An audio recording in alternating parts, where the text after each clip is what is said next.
My name is Marin Vale, 42 years old. When I was 25 and my brother Patrick was 15, the phone rang one rainy Tuesday night and split my life in two. Mom and Dad, gone, just like that.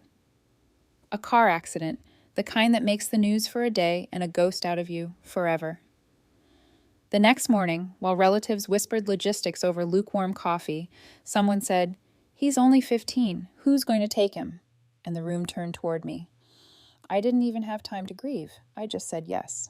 Overnight, I became his guardian, his parent, his everything. I was making just enough to survive, an entry-level office job, a gray cubicle, fluorescent lights that buzzed louder than people talked. But Patrick needed clothes, shoes, school fees, a safe place to sleep. So I worked overtime, sold the car I loved, and learned to stretch one paycheck into two lives. When his friends showed up wearing designer sneakers, I found a way to get him some too.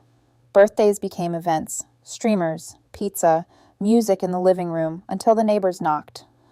I wanted him to feel normal, maybe even lucky. There were nights when I'd get home from a 12-hour shift, see him asleep with the light still on, and think, this is what love looks like, exhausted but trying. Years passed like that. Patrick graduated high school with smiles and photographs, and I felt a quiet pride bloom in me. I'd done it. I'd raised him. When he got into college, I emptied my savings without hesitation. Tuition, books, housing, it all came from me. I even bought him a used car so he could drive to campus. Meanwhile, my own life was small and faded. My clothes came from clearance racks, my vacations were imaginary, and my dinners were noodles and frozen vegetables. But I told myself it was worth it. I'd survived losing my parents. I could handle losing a few dreams too. Patrick started calling every Sunday from college.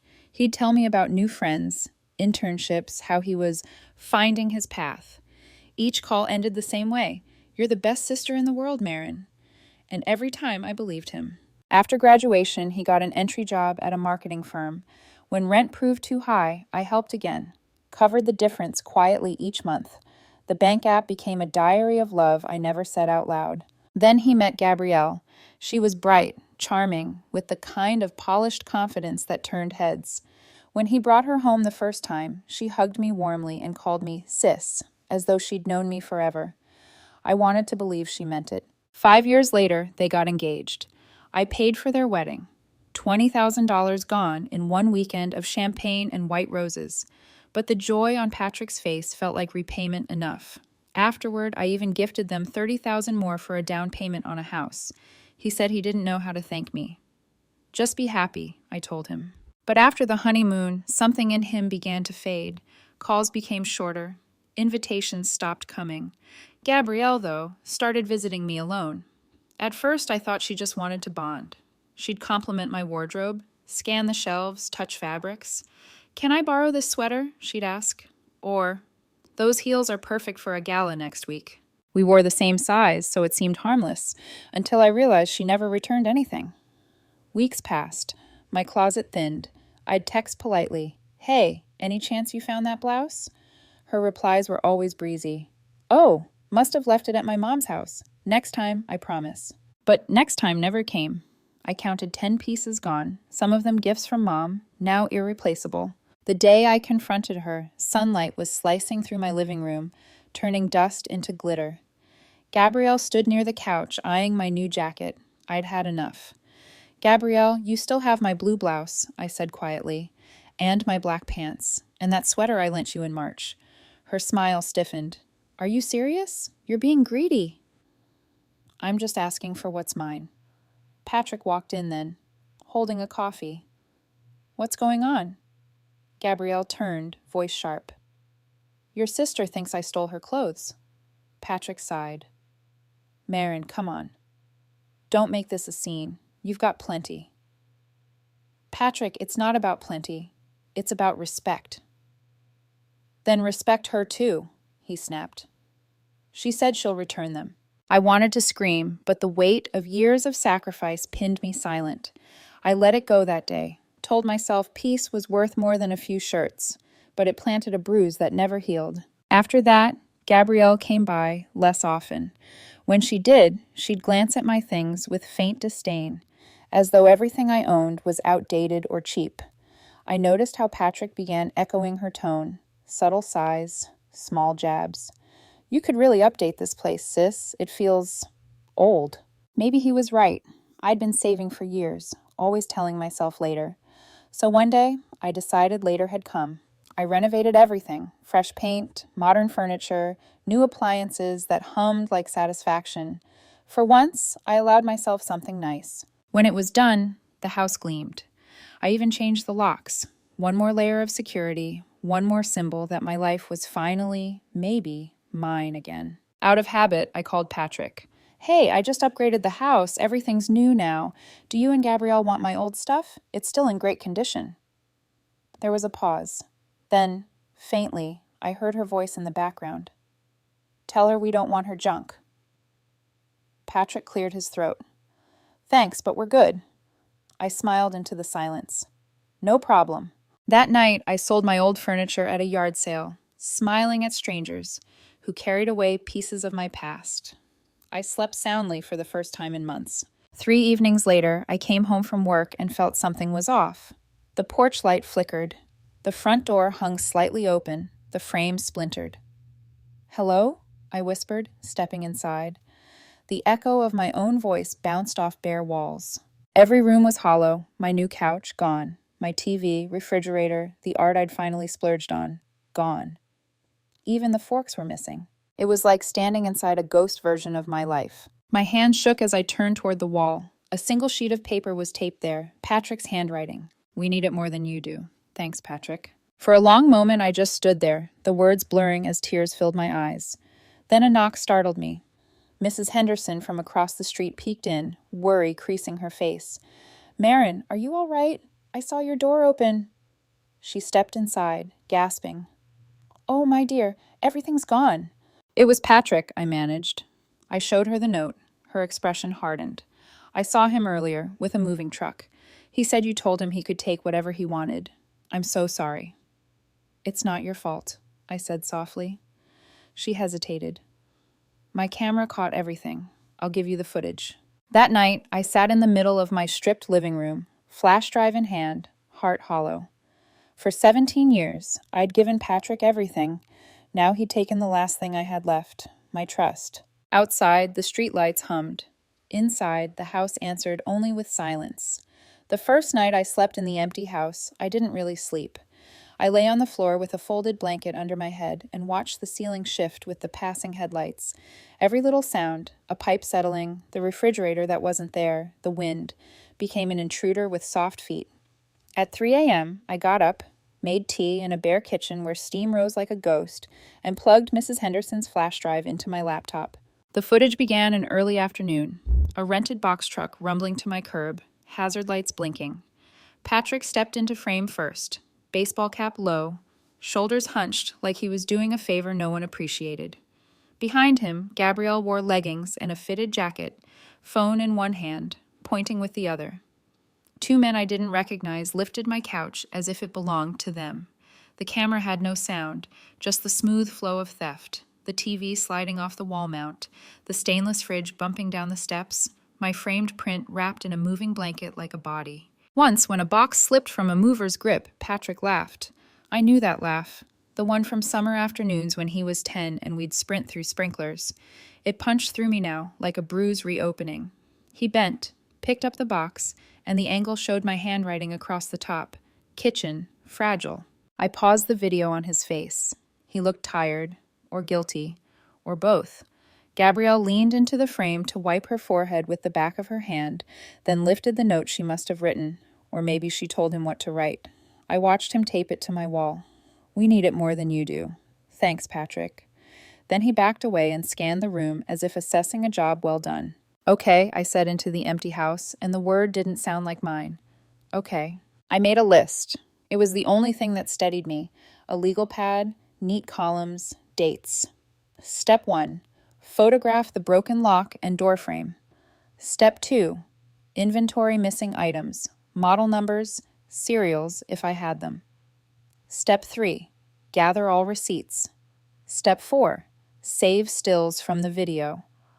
Step 5. Lawyer. At dawn, I took pictures. The lock plate hung at an angle, wood splintered like a snapped wishbone.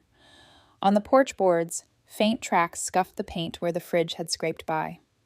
I scrolled through old emails to find the custom furniture invoice. The couch was designed for the room's dimensions, irony that made my throat tight. I took a selfie in the reflection of my black laptop screen just to prove I existed in this story, that I was still here. By 9, I sat in David Chen's office, a tidy space with a view of a parking lot that the potted ficus tried to pretend was a garden. David looked exactly as I remembered him from the contract work he'd done for me a few years back. Careful part, wire-framed glasses, a face that seemed structurally incapable of drama. He listened, writing in a slow, compact hand. When I finished, he pressed his fingertips together. "This is clear-cut theft," he said, "but we want to make sure that when we act, we leave no room for them to wriggle. Document everything. We'll send a demand letter today, and we'll give him 72 hours to return your property. If he doesn't, we file a police report with all your evidence." 72 hours, I repeated. All right. He drafted the letter while I watched the cursor blink like a heartbeat. It was clean and factual, the way anger never is. Return all property belonging to Marin Vale, listed as follows. The list scrolled for half a page. At the end, failure to comply within 72 hours of receipt will result in immediate legal action. He had an assistant print it on letterhead and summon a courier. "Take photos of the delivery," David added. "Timestamp everything. If they try to argue they never got notice, we'll have proof." When the courier arrived, I followed him outside and took a picture as he tucked the envelope into his bag. He smiled like this was any other message, not a fuse. On the way home, I stopped at a hardware store for a temporary brace for the door frame. The cashier, a man with kind eyes and a name tag that said Luis, rang me up. "Tough day?" he asked. "Just fixing something," I said. "Everything is fixable," he said, and I wanted to believe him. Back at the house, silence met me like an old dog, loyal and a little sad. I taped the demand letter receipt next to the video stills in a thin folder. Then I called Patrick. He picked up on the second ring. "Hey, sis," he said too brightly, like a newscaster switching to weather. "What's up?" "Bring everything back," I said. "You broke my lock and took my furniture, appliances, everything. I have video of you loading it into a truck. There's a letter on the way. You have 72 hours. A beat of quiet. When he spoke, his voice was old Patrick, the one who hated conflict. "I didn't steal anything. We took some things you didn't need right now. You can replace them." "You took the forks," I said. He exhaled, frustrated. "You always figure it out, Marin." Before I could answer, Gabrielle's voice came through, tinny but sharp. "Give me the phone." Rustling. Then, "You should be ashamed of yourself." She didn't yell at first. She coded the words in pity. "You have money. We don't. We can't afford to furnish a house. You've been helping him forever, and now suddenly you're going to act like this is a crime?" "It is a crime," I said, keeping my voice level. "Breaking and entering. Theft. I told Patrick he could have my old furniture, and he said no. You took the new things." "We borrowed them," she snapped. "And anyway, we've already had the kitchen guys in. The cabinets are being adjusted around your refrigerator dimensions. We can't return it." I pinched the bridge of my nose. "Return everything within 72 hours, or the police will handle it."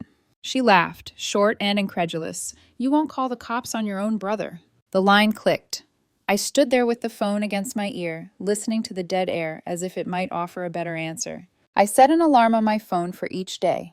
72 hours, 48 hours, 24 hours, 12 hours, 3 hours. I marked the hours on my kitchen calendar, where a magnet held up the void.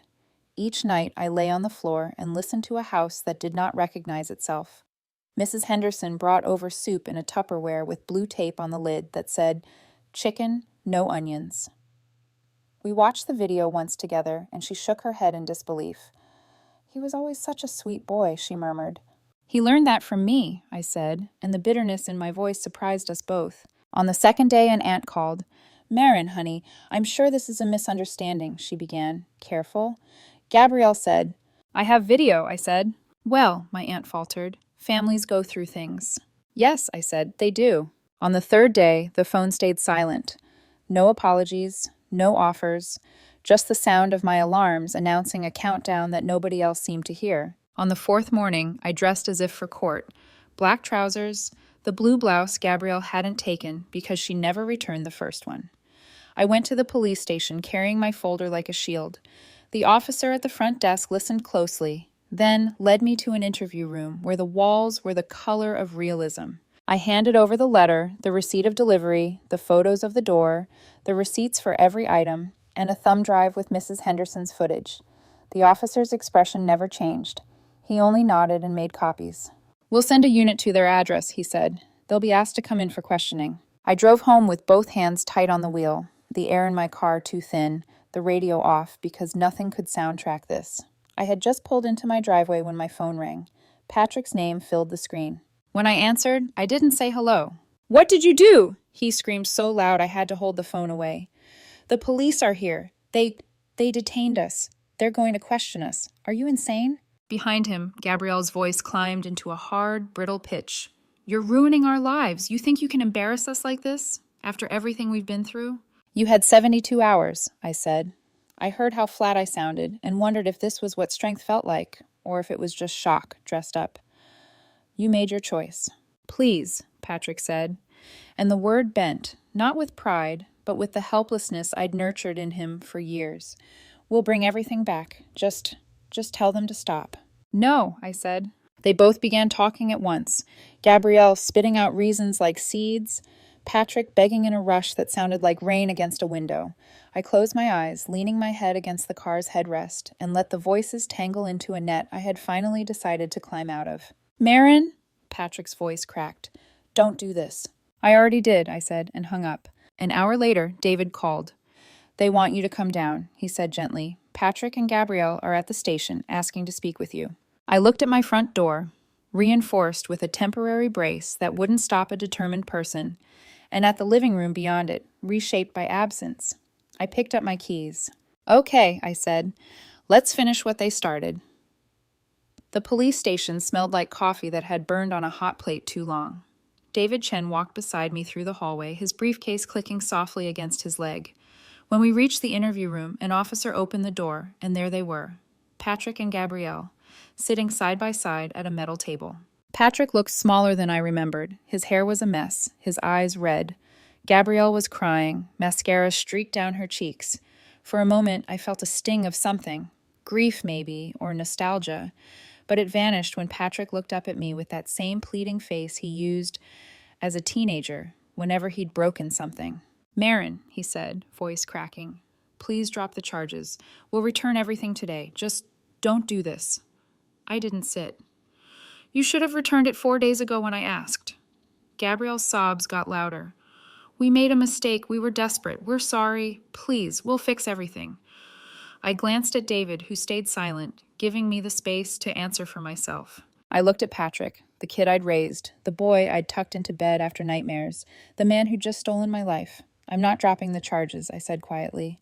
"You'll return my property because the law requires it, but we're done." His mouth opened, but no sound came out. I turned and walked out. Outside, the late afternoon light hit me full in the face. I closed my eyes, breathed deep, and realized my hands were shaking. David followed, saying nothing until we reached the parking lot. "You did the right thing," he said finally. "Now, let the system handle it." 2 days later, David called again. "They confessed," he said. "The prosecutor made a deal. Probation, fines, restitution. You'll get your property back, and they'll cover the damage." I thanked him, but the words felt hollow. The truth was, no legal victory could replace what I'd lost. Not the furniture, not the money, the trust. At the trial, Patrick couldn't meet my eyes. Gabrielle wept through the entire hearing, clutching tissues, whispering to him like they were the victims. The judge's verdict was swift: probation, $1,500 fine each, full return of stolen property, and payment for all damages. When it was over, I walked past them without looking back. That evening, I called David again. "I need to change my will." He didn't sound surprised. "All right. Who do you want as beneficiary?" "Not Patrick," I said. "Remove him completely. Set everything up for a charitable trust.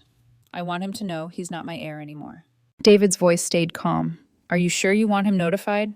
"Yes. He needs to see what he traded away." 2 days later, the paperwork was done, and the notice was sent. I was making tea when the pounding started. Angry, fast, desperate. I checked the peephole. Patrick, Gabrielle beside him, hands pressed against her stomach. I opened the door, but kept the chain locked. "What do you want?" I asked. Patrick's face was flushed. "You changed your will?" he shouted. "You're serious? You're cutting me out? I'm your only family." "You stole from me," I said evenly. "You broke into my house. You took everything I owned. Why would I leave you anything?" "That was a mistake," he said. "We already apologized." "No, you didn't," I said. "You never apologized. You only returned what the court forced you to." Gabrielle stepped forward, tears in her eyes. "I'm pregnant," she said softly. "We're having a baby. You're going to be an aunt. Don't you care about your niece or nephew?" I hesitated. For a second, my heart faltered. I wanted to care.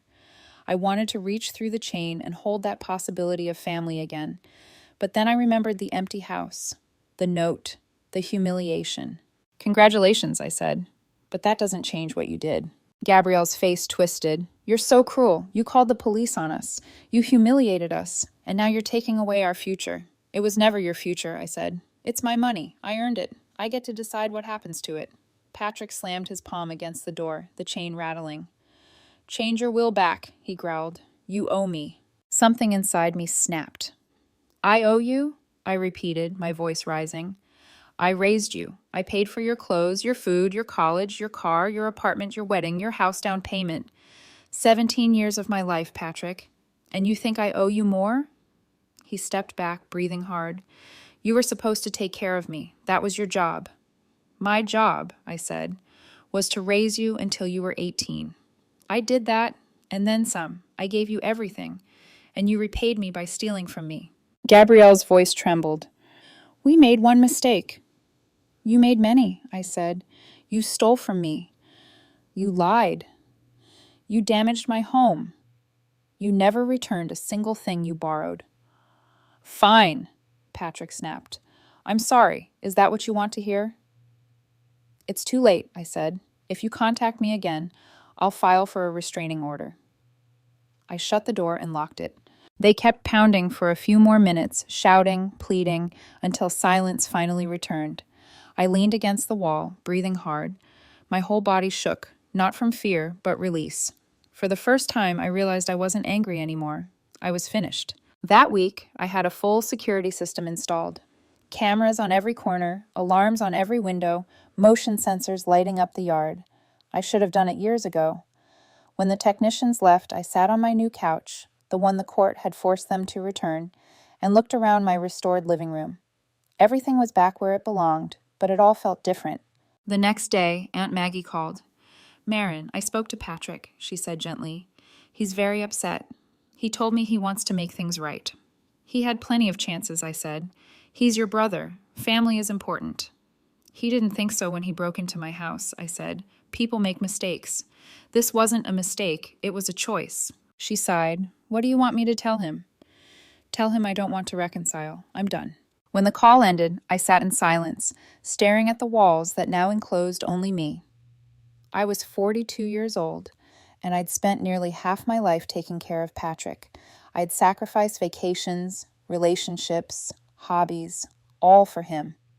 Maybe it was time to change that. I opened my laptop and typed best vacation spots. Beaches, mountains, cities with lights I'd never seen. I hovered over the photos, feeling something I hadn't felt in years: freedom. Hawaii caught my eye. Clear water, soft sand, a promise of warmth that had nothing to do with anyone else. 2 weeks, all inclusive. I booked it before I could talk myself out of it. Later, when I told my friend Jessica, she grinned. "Finally," she said. "You deserve this. You've been carrying the world for too long." "I think it's time I set it down," I said. That night, I sat by the window, watching the lights from passing cars dance on the street. For years, I'd believed love meant giving until there was nothing left. But maybe love, real love, wasn't supposed to drain you dry. Maybe it was supposed to let you live. Outside, a light breeze moved through the trees. Inside, the house was quiet, and for once, that silence didn't hurt. It felt like peace. The weeks after the confrontation moved strangely slow, like the air itself was learning how to breathe again. I still woke up expecting a message from Patrick, a guilt-ridden apology, a long text explaining everything, something.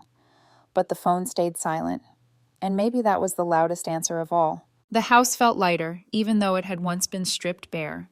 Every piece of furniture was back in place, yet I could finally see the space between things. The distance, the air, freedom. I stopped working overtime. For the first time in years, I clocked out when the sun was still up and went home to cook dinner just for myself. I joined a small book club that met at a cafe downtown, and one of the women there convinced me to take a painting class. We laughed about how terrible I was at shading. It didn't matter. I was living again. Jessica came over often now. We'd sit on the porch with wine and talk about everything but family. "You seem different," she said one evening, watching the sunset turn the sky orange and gold. "I am," I said. "I'm done living for someone else's comfort." She smiled. "About time." But the rest of my relatives didn't take my silence well. A week before my Hawaii trip, my uncle called. Dad's older brother, the one who always thought wisdom came with volume. "Marin," he said, "I heard what happened with Patrick. He's still your brother. He's struggling, and you need to forgive him." "He stole from me," I said plainly. "He broke into my house." "I know, and that was wrong," he said quickly. "But you can't just erase family." "I didn't erase him," I said. "He erased himself." He sighed. "They've got the baby coming soon. Don't you want to be part of that child's life?" I hesitated. The idea tugged at something deep and human inside me. A child, my niece or nephew. But the ache lasted only a moment. "No," I said quietly. "That baby has parents. They can raise it. I raised Patrick, and look where that got me." "You're being cold." "I'm being honest," I said. When the call ended, I didn't cry. I didn't even feel angry. I just felt clean. That night, I stood in my living room, the same space that had once been ransacked, and realized it finally looked the way it was supposed to. Mine, my art, my couch, my memories. No one else's fingerprints on my life. A few days later, Jessica helped me pack. I'd bought new sundresses, a wide straw hat, and 2 novels I'd been too busy to read. "You're going to love Hawaii," she said, helping zip my suitcase. "Promise me you won't think about Patrick." "I won't," I said, and for the first time, I meant it. At the airport, I caught my reflection in a glass wall, lighter somehow, softer around the edges. The plane lifted off, and as the clouds opened up beneath me, I felt the weight of 17 years sliding away. Hawaii was everything I didn't know I needed. Mornings began with waves tapping the shore like a heartbeat. I'd walk barefoot across the sand, coffee in hand, letting the sun warm every scar that life had left on me. I took a snorkeling tour, saw coral glowing like living jewels, and laughed underwater when a school of fish darted past my mask. At night, I ate dinner by the ocean, grilled pineapple, fresh tuna, soft music carried by the wind. I talked to strangers who didn't know my story. For once, I wasn't the sister who sacrificed or the caretaker who got betrayed. I was just Marin, a woman who had survived and was still learning how to live. One afternoon, during a helicopter tour over green cliffs and waterfalls, the pilot said, "Look down. That's the edge of Waimea Canyon." I pressed my forehead to the glass and saw colors that didn't seem real. Reds, golds, deep greens. The pilot kept talking about geography, but I barely heard him. I was thinking about what it meant to start over, to find beauty in the places that had once felt empty. When the trip ended, I didn't feel sad. I felt ready. Back home, I unpacked slowly, savoring the quiet hum of my house. I hung a photo of the Hawaiian sunrise above the fireplace, a reminder that every ending can open into light. Jessica came by with takeout a few days later. "So," she said, smiling, "was it everything you hoped?" "More," I said. "It was peace." She raised her glass. "To peace." The next morning, as I poured coffee, my phone buzzed with an unknown number. For a long moment, I stared at the screen. No name, just digits. My heart thumped once, hard. It could have been anyone. Patrick, my uncle, a telemarketer. I let it ring. Outside, the sun was already climbing, scattering light across the yard. My security camera's little blue LED blinked steadily, keeping quiet watch. I sat down at the kitchen table, took a sip of coffee, and smiled. For the first time in 17 years, I wasn't waiting for someone else's crisis. I wasn't rescuing, defending, or apologizing. I was simply here. Maybe forgiveness would come someday. Maybe it wouldn't. Either way, I was finally free to decide. And freedom, real freedom, was worth everything I'd lost.